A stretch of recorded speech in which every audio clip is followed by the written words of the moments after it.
Bonjour les amis, j'espère que vous allez bien. Moi ça va super bien comme d'habitude, que la paix du Seigneur soit avec vous. Alors aujourd'hui on va faire une petite vidéo concernant le marché de la religion en France. C'est un point important pour voir les défis qu'on a en tant que catholique du futur, hein. Donc en gros, si on se base un peu sur les études faites par les différents instituts, mais c'est vrai que c'est pas très très fiable, on voit bien que le christianisme en France est clairement en train de diminuer. Les projections à 2050, comme vous le voyez, vont arriver à moins de... On va descendre sous les 50%, donc protestants, catholiques confondus. Il y a environ 80% de catholiques et 20% de protestants. Les non-religieux explosent et l'islam explose. Et je pense que la proportion de l'islam est bien supérieure à celle que veuillent bien nous montrer les instituts. Donc, moralité, l'expansion de la pratique et de la visibilité de l'islam est à venir, et la baisse de la pratique et de la visibilité des chrétiens est également à venir en parallèle. Alors c'est très grave, nous voyons clairement, là c'est basé sur les analyses de Danielle Hervieux-Léger, qui est une sociologue des religions. La France n'est plus catholique. Jusque dans les années 1970, il y avait plus de 85% des Français qui étaient catholiques. Donc ça veut dire qu'ils pratiquaient, ils allaient à l'église, ils avaient une conscience religieuse. Et bien sûr, des fois, même à tout âge, on voyait, si vous regardez les reportages de Ina, par exemple, vous voyez des dames d'un certain âge, même dames de ménage, qui parlaient dans les années 60-70, elles avaient une conscience politique, une conscience religieuse. C'est là qu'on voit en fait que le catéchisme et la religion catholique forgent les esprits, forgent la raison et donnent vraiment une structure dans la pensée des personnes. Bien sûr, aujourd'hui, c'est plus du tout le cas. On est à moins de 50% de la population qui est catholique, disons catholique pratiquant. Et donc ça, clairement, il faut savoir que dans les années à venir, ça va être une vraie catastrophe, mais là-dessus, je vous apprends rien. Alors, clairement, sans le catholicisme, la France va mourir. La France va mourir, c'est sûr. Aucun pays n'est fort sans une religion dominante, donc qui lie les personnes. On voit bien que des pays comme la Russie, la Pologne, même les États-Unis, où bon, il y a une conscience religieuse, même si je dirais que c'est quand même un pays très libéral, ou encore la Chine, bon bah c'est des pays dans lesquels l'identité est encore très forte parce qu'il y a une homogénéité et il y a une religion qui relie euh, toutes ces personnes. Aucune civilisation ne s'est basée sur le laïcisme ou sur l'athéisme. Si vous regardez dans l'histoire du monde, aucune civilisation n'a émergé ou a dominé ou est devenue forte en se basant sur la laïcité. La laïcité, en fait, qui est aujourd'hui en France anti-catholique et pro-islam, hein, clairement, hein, la franc-maçonnerie ont laissé émerger l'islam. L'islam fait partie du plan. Les musulmans sont à l'intérieur de ce plan, qu'ils le veuillent ou pas. Eh bien, bah, ça ne fonctionne pas. Ça ne fonctionne pas. Euh, L'islam n'est pas une solution. On le voit bien dans les pays musulmans, il y en a 57, il n'y en a aucun qui fonctionne. Et la laïcité, c'est la mort de l'homme. La laïcité, la liberté à outrance, c'est la mort de l'homme. C'est les avortements, c'est la contraception, c'est les libertés euh, vraiment suicidaires, j'ai envie de dire, on croit faire la volonté de l'homme, mais on détruit l'homme en voulant faire sa volonté, on détruit la nature. Enfin voilà, c'est la fin de la civilisation. Et bien sûr, en tant que catholique, je suis convaincu que le catholicisme doit revenir pour faire rejaillir la France euh, comme elle était. Donc le diagnostic, regardons le diagnostic de la répartition des catholiques. Alors je n'ai pas parlé des protestants. Bon, les protestants, notamment les évangéliques, sont plutôt assez actifs, mais malheureusement, ce n'est pas eux qui vont faire émerger des saints, qui vont faire émerger une conscience forte et salutaire pour la France. Hein, c'est vraiment les catholiques sur lesquels on peut compter, où la foi et l'instruction est souvent bien plus précise, plus profonde, et où les valeurs sont en phase avec ce qu'a été la France. Donc là, regardez un petit peu la répartition. C'est une répartition que j'ai fait personnellement.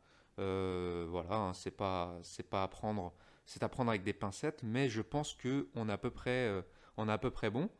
Les catholiques, si on fait la répartition, on a on a 60% des catholiques qui sont non pratiquants. Alors ces gens-là, c'est des catholiques dits identitaires. Ils ne connaissent rien au catéchisme et ils ont souvent une culture religieuse qui est très très faible. Ils connaissent ni le catholicisme, ni l'histoire du christianisme, ni l'histoire sainte, et encore moins l'islam. Ensuite, nous avons les catholiques zombies. Alors, c'est ceux qu'on voit partir, c'est ceux qu'on voit à la messe, ou c'est les personnes, les laïcs, quelques laïcs qui tiennent les paroisses, hein, comme l'exemple que j'ai déjà eu, une laïque que j'appelle chercher une paroisse pour me faire baptiser. Oh, mais monsieur, pourquoi vous voulez devenir musulman? Mais pourquoi vous devez devenir catholique? C'est très bien l'islam. Vous êtes croyant, c'est le nécessaire. Bon, bah voilà. Voilà. C'est des hérétiques. Ces gens-là sont très dangereux en fait, hein, parce que ils font un contre-témoignage, ils ignorent tout de l'islam. Alors je leur jette pas la pierre par rapport à ça, mais euh, souvent par charité, fausse charité, ils relativisent un peu tout. C'est un peu par lâcheté d'ailleurs, et manque de connaissances. Et ils sont clairement anti-catholiques finalement, parce que si la religion islamique est une voie de salut, eh ben il n'y a plus qu'à devenir musulman. Moi, c'est ce que j'ai dit à cette dame-là. Hein, croyez-moi qu'au bout d'une demi-heure au téléphone, elle a complètement changé d'avis. Elle me dit, mais oui, mais ma voisine, elle est très gentille, elle est musulmane, machin, etc. Je lui dis, madame, l'islam, c'est pas la gentillesse, c'est le couscous et les gâteaux orientaux. L'islam, c'est la doctrine musulmane. C'est le Coran, c'est la hadith. Votre voisine, elle ne connaît pas tout ça. Et puis bien sûr, les musulmans sont bien au-dessus de leur religion mortifère. Les musulmans ont une humanité, Dieu merci, et la plupart de ceux qui vivent en France ne connaissent pas et ne pratiquent pas le vrai islam, et donc euh, sont tout à fait sociables. J'en étais un, donc il n'y a pas de problème avec ça. Et la dernière partie, ce sont les catholiques fervents. Et là, Dieu merci, ils émergent également. Moi, je pense notamment aux églises traditionnelles.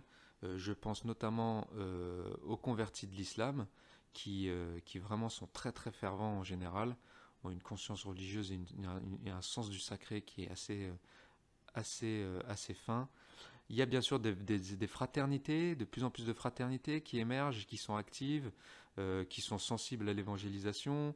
Il y a la fraternité sacerdotale Saint-Pie X, bon, qui est un peu plus dans le extra tradi, mais quand même qui font partie, qui attirent, voilà, qui attirent.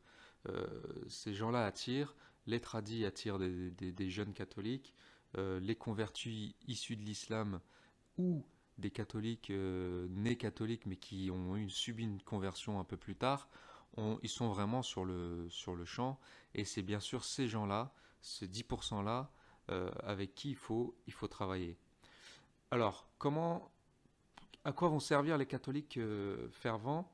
Regardons un petit peu la suite par rapport au plan d'action.